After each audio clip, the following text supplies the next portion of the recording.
100 años de soledad.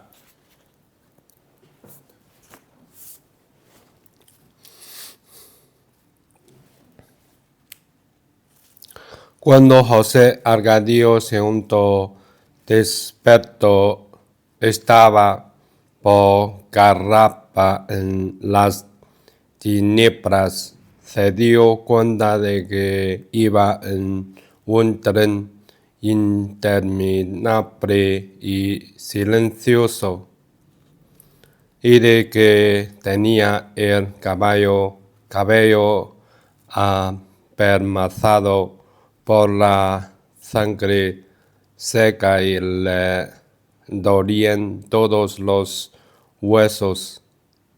Sintió un sueño insoportable, dispuesto a dormir muchas horas, a salvo del terror y el horror. Se acomodó del lado que menos le dolía, y solo entonces descubrió que estaba acostado sobre los muertos. No había un espacio libre en el vagón, salvo el corredor central. Debían de haber pasado varias horas después de la masacre, porque los cadáveres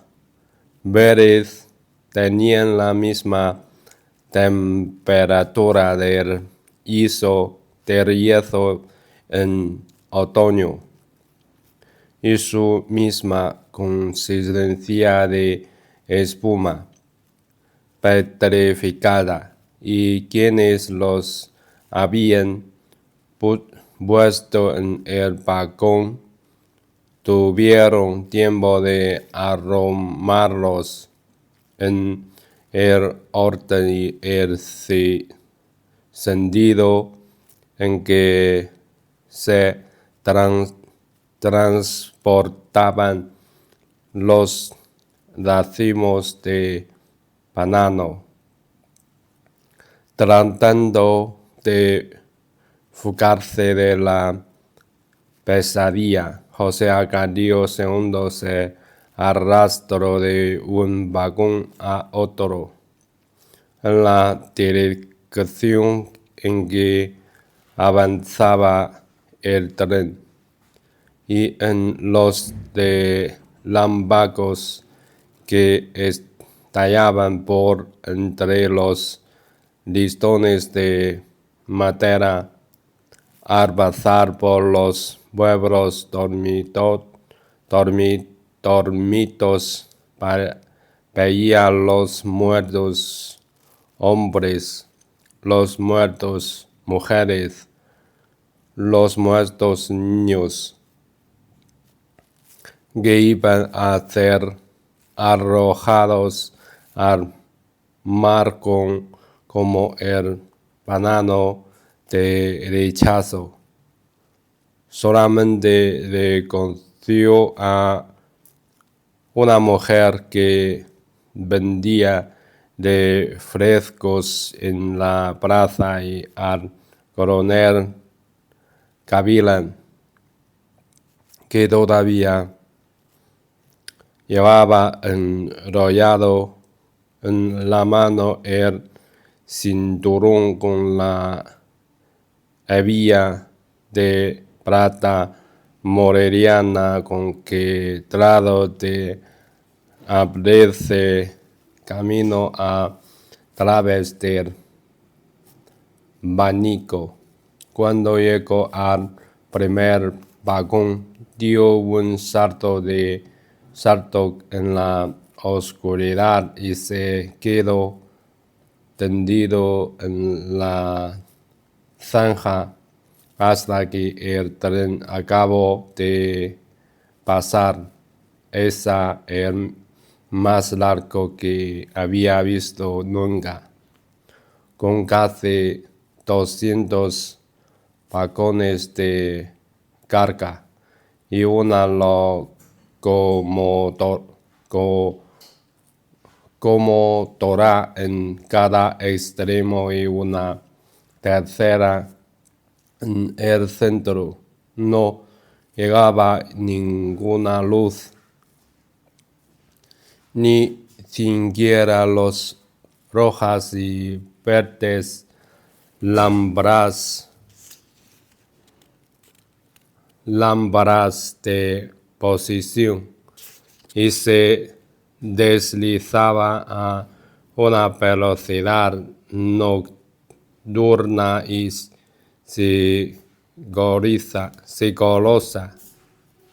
sigilosa encima de los vagones. Se veían los puertos oscuros de los soldados con las ametralladoras embrazadas.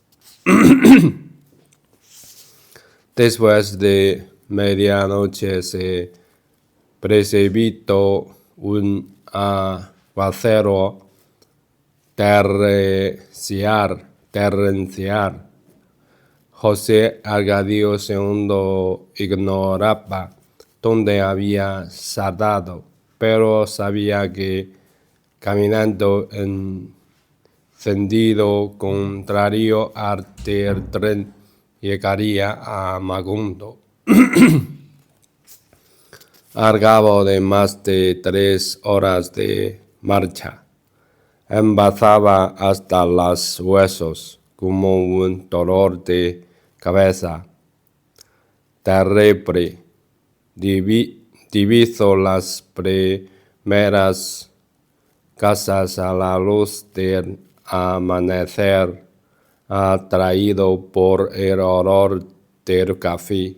Entró en una cocina donde una mujer con un niño en brazos estaba inclinada sobre el fogón. Buenas, dijo exhausto. Soy José Arcadio II. Buen día. Pronunció el nombre completo, letra por letra, para convencerse de que estaba vivo.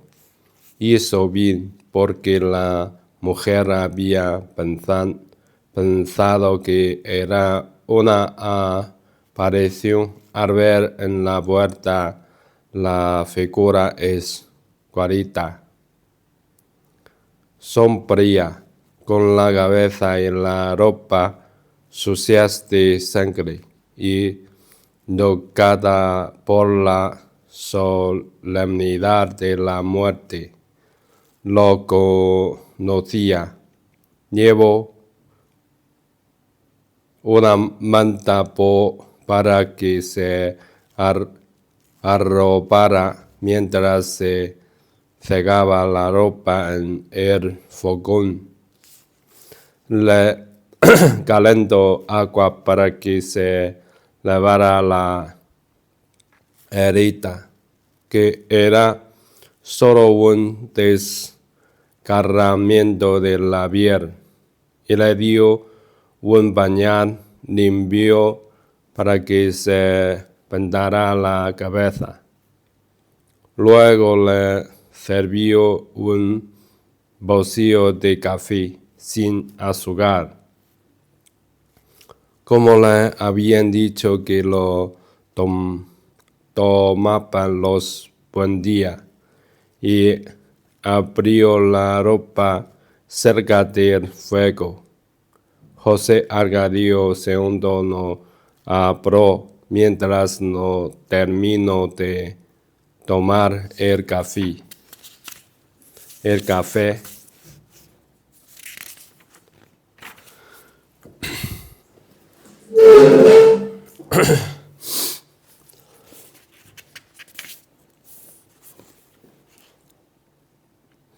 Debían ser como 3000. Murmuró. ¿Qué? Los muertos. Ah, claro, debían ser todos los que estaban en la estación. La mujer lo miró con una mirada de lástima. Aquí no ha habido muertos, dijo. Desde los tiempos de Dodío, el coronel no ha pasado nada en Mogondo. En 3 cocinas donde se detuvo José Arcadio II antes de llegar a la casa le dijeron lo mismo. No hubo muertos. Pasó por la plazoleta de la estación y vio las mesas de fridangas amontonadas una encima de otra, y tampoco ahí encontró rastro alguno de la masacre. Las calles estaban desertas bajo la lluvia tenaz y las casas cerradas sin vestigios de vida interior. La única noticia humana era el primer toque para misa. Llamó en la puerta de la casa del coronel Gavilán, una mujer encinta, a quien había visto muchas veces. Le cerró la puerta en la cara. Se fue, dijo asustada, volvió a su tierra.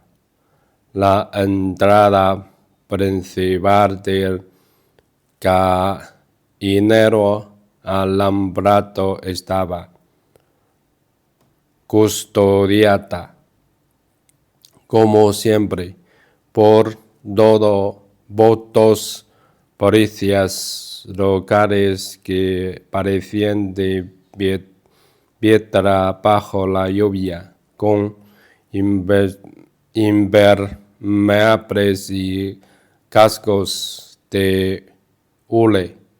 En su callecita marginal, los negros andianos cantaban a coro los salmos de sábado. José Arcadio II saltó la cerca del patio y entró en la casa por la cocina.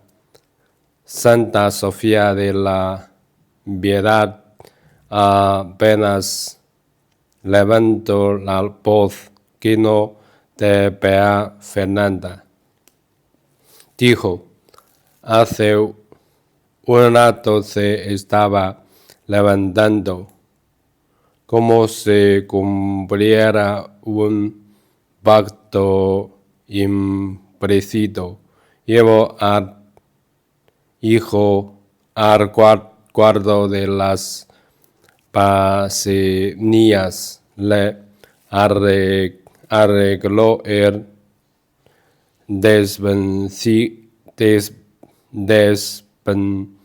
desvencijado catre de marquiates, y a las 2 de la tarde, mientras Fernanda hacía la siesta, le pasó por la ventana un prado de comida.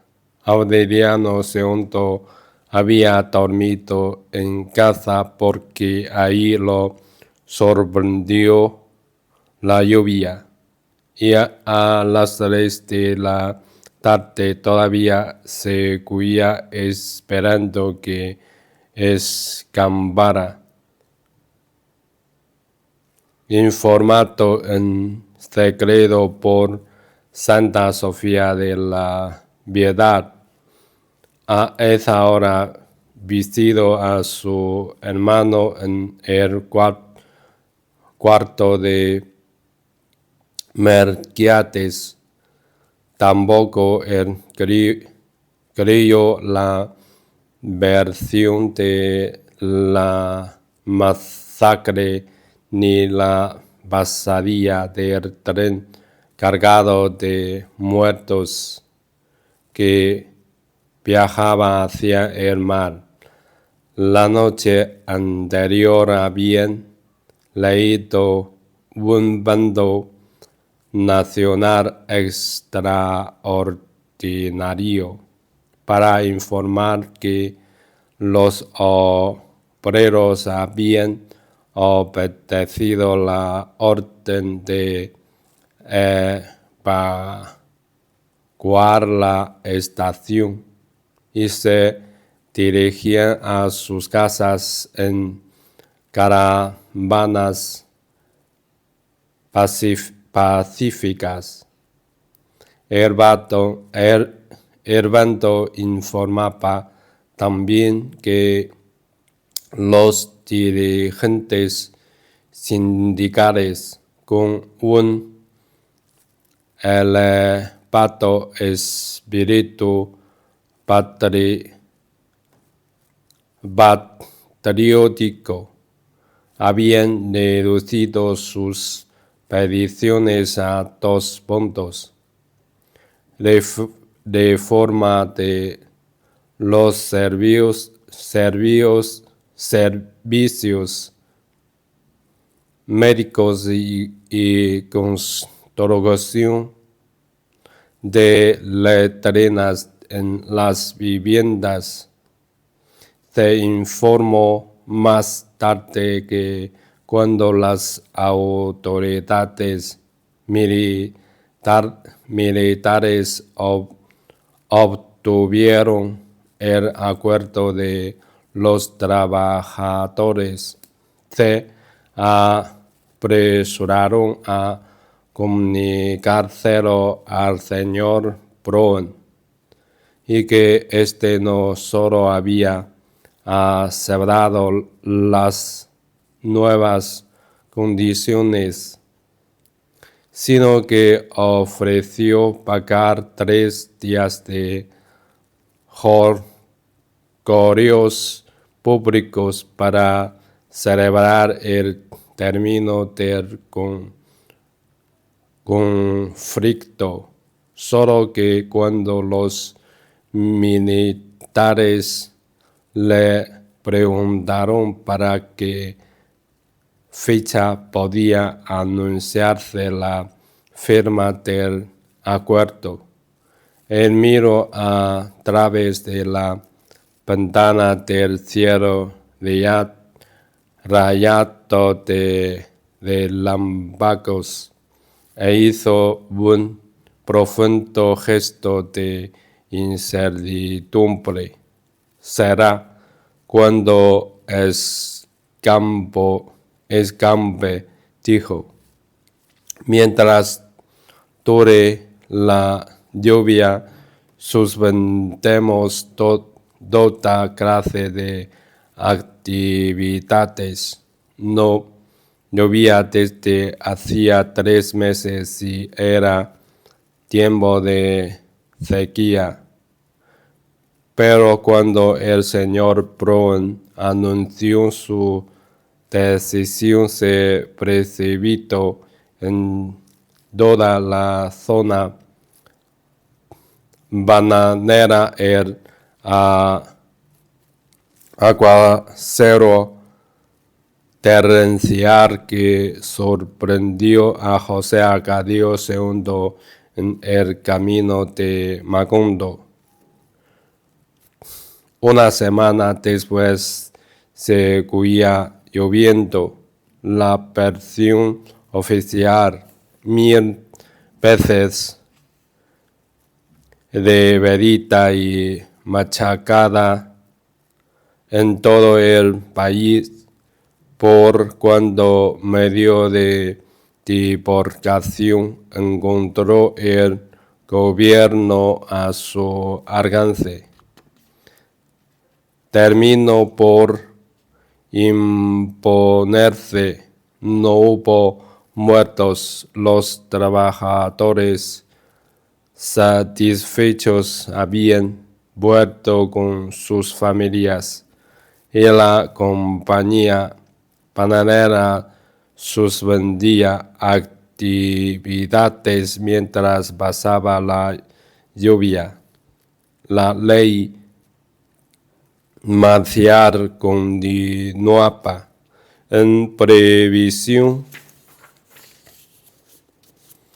de que fuera necesario abrigar medidas de emergencia para la calamidad pública del aguacero interminable, pero la tropa estaba aguardada. Durante el día los militares andaban por los torrentes de las calles con los pantalones enrollados a media pierna, jugando a los naufragios con los niños. En la noche, después del toque de queda, derribaban puestas a culatazos, sacaban a los sospechosos de sus camas y se los llevaban a un viaje sin regreso. Era todavía la búsqueda y el exterminio de los malhechores, asesinos, incendiarios y revoltosos del decreto número 4. Pero los militares lo negaban a los previos parientes de sus víctimas, que desbordaban la oficina de los comandantes en busca de noticias. Seguro que fue un sueño, insistían los oficiales. En Macondo no ha pasado nada, ni está pasando ni pasará nunca. Este es un pueblo feliz. Así consumaron el exterminio de los jefes sindicales.